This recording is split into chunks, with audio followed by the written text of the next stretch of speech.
La investigación preliminar y que fue trasladada por autoridades de Relaciones Exteriores detalla que dentro de las 14 víctimas, 5 son guatemaltecos, siendo 4 hombres y una mujer, pero podrían ser más. Los cuerpos se encontraban en estado de descomposición dentro de un vehículo que volcó el pasado lunes a un afluente en el municipio de Pesquería, Nuevo León. Sin embargo, documentos que se encontraron en la ropa de 5 víctimas precisaban su nacionalidad. El Consulado de Guatemala en Monterrey sigue en coordinación con la Fiscalía General del Estado de Nuevo León y el Instituto Nacional de Migración de México para identificar a las demás personas. Asimismo, se verifica si los documentos encontrados son verdaderos.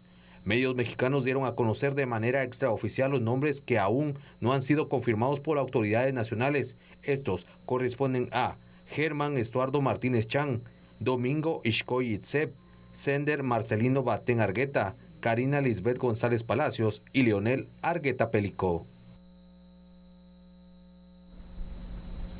Otra tragedia migrante, se hablaba en su momento de 5 guatemaltecos que habían sido identificados, se dijo en su momento que ese número de víctimas podría crecer y Fernando, se cumple, el número de víctimas crece, 8 víctimas guatemaltecas, de esto que parece ser un accidente, hasta este momento parece ser un accidente, no parece ser algo relacionado con narcotráfico, claro, trata de personas, parece ser un simple accidente por llamarlo de alguna manera, pero nos muestra nuevamente esos peligros, porque no estamos hablando de 1, 2, 8 guatemaltecos, además del resto de migrantes que estaban en este camión.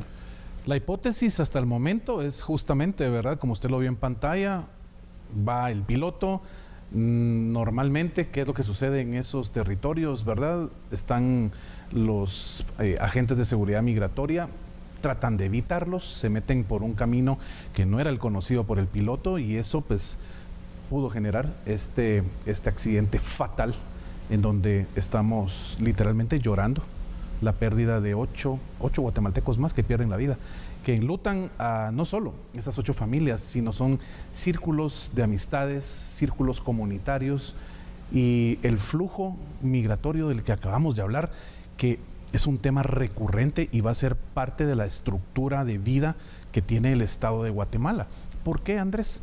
Porque al Estado de Guatemala le hace falta cumplir muchas metas. Cuando vemos los ODS, ¿verdad?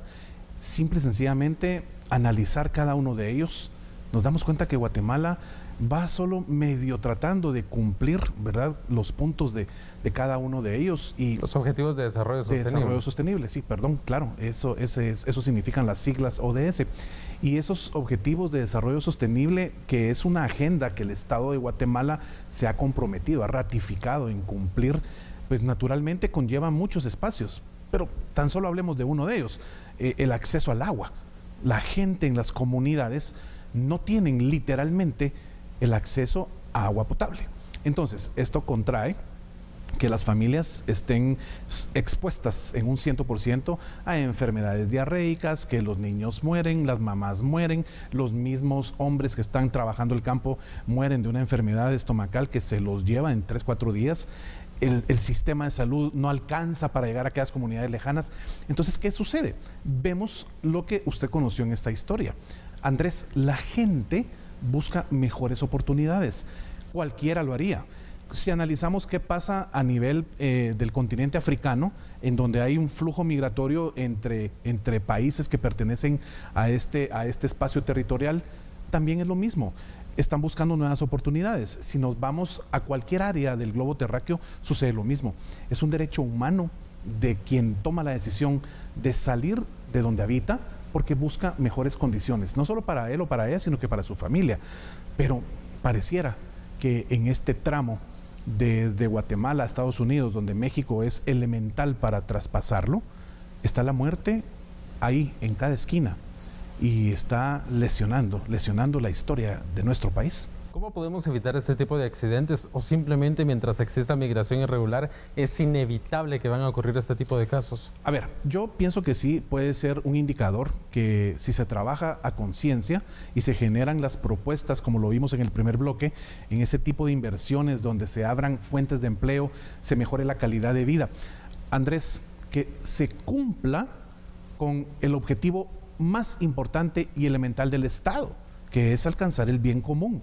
Y ese bien común no solo es riqueza material, es darle a cada chapín, a cada guatemalteca, cada guatemalteco en donde se encuentre esa mejora en su vida diaria. Entonces, Andrés, yo soy de la opinión, no sé qué opines tú, pero puede cambiar si realmente se generan políticas de Estado enfocadas a brindarle una mejor calidad de vida a esos chapines que realmente no tienen nada.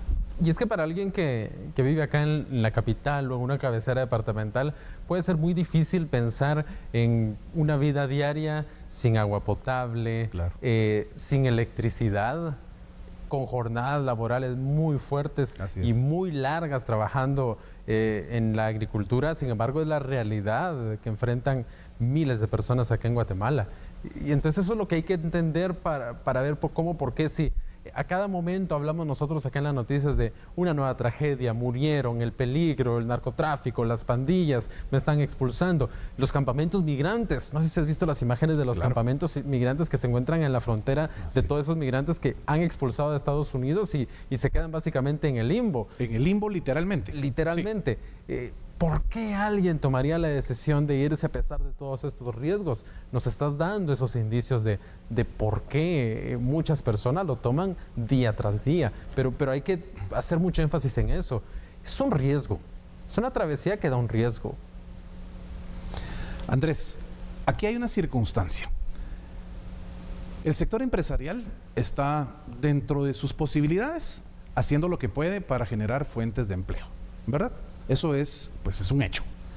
El Estado está haciendo lo que puede para generar certeza jurídica, cada uno en su ámbito. Y entonces, ¿quién debe ser el beneficiado? Pues la población.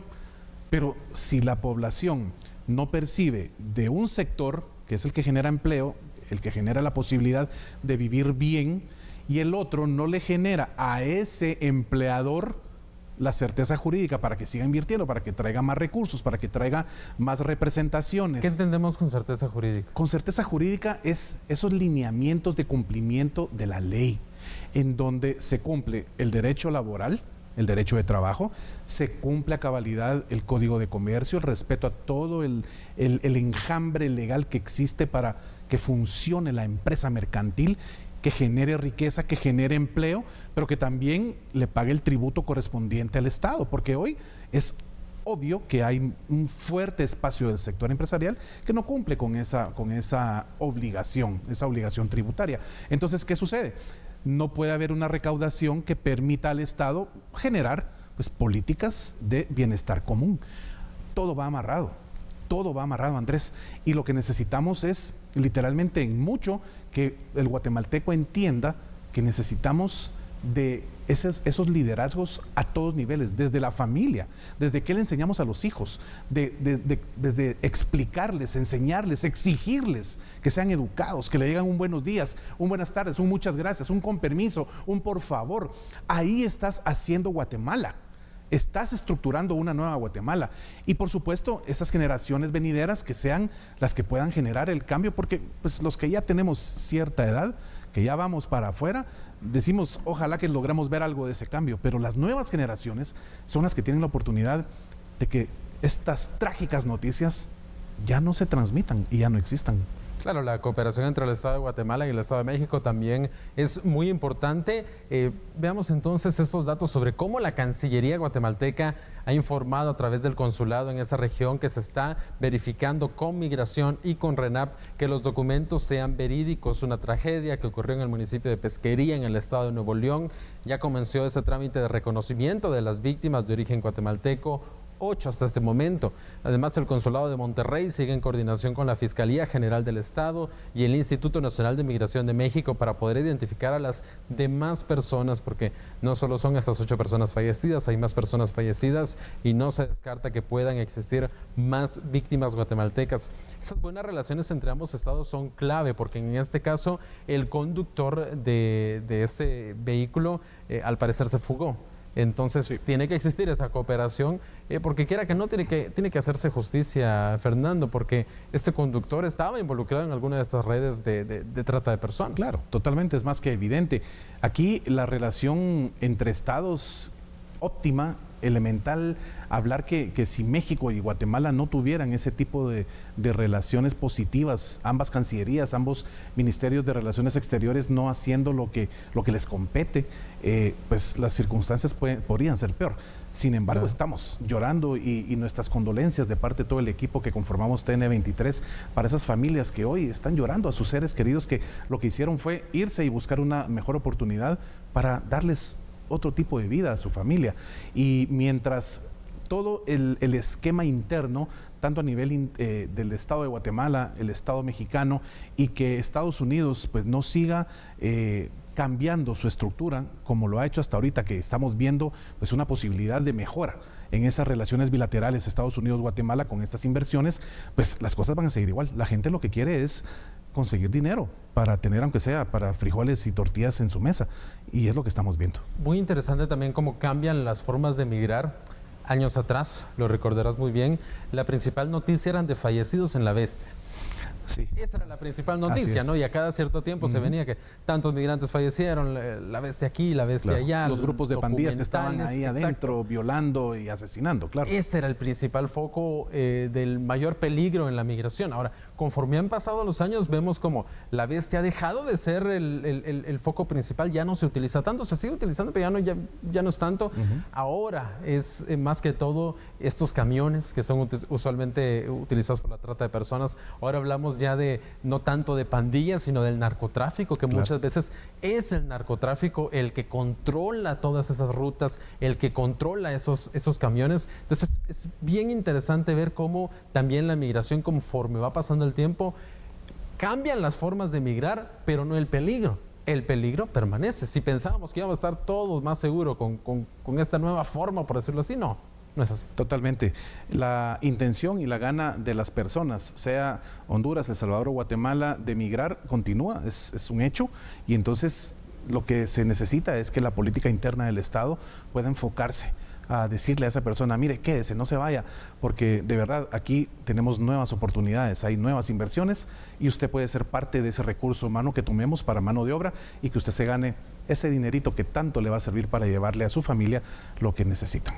Claro, y acá en TN23 seguiremos entonces pendientes si se llegara a confirmar sobre más víctimas guatemaltecas. Cuando regresemos de la pausa vamos a hablar sobre esta actualización que se da en el Instituto Guatemalteco de Seguridad Social, el IGSS, porque pueden existir ciertas dudas entre los empleadores, entre los empleados también, y en redes sociales se dice de todo. De todo. ¿Qué es lo que está pasando? ¿Cuál es la realidad? ¿Cuáles son los hechos? Al regresar de la pausa lo analizamos.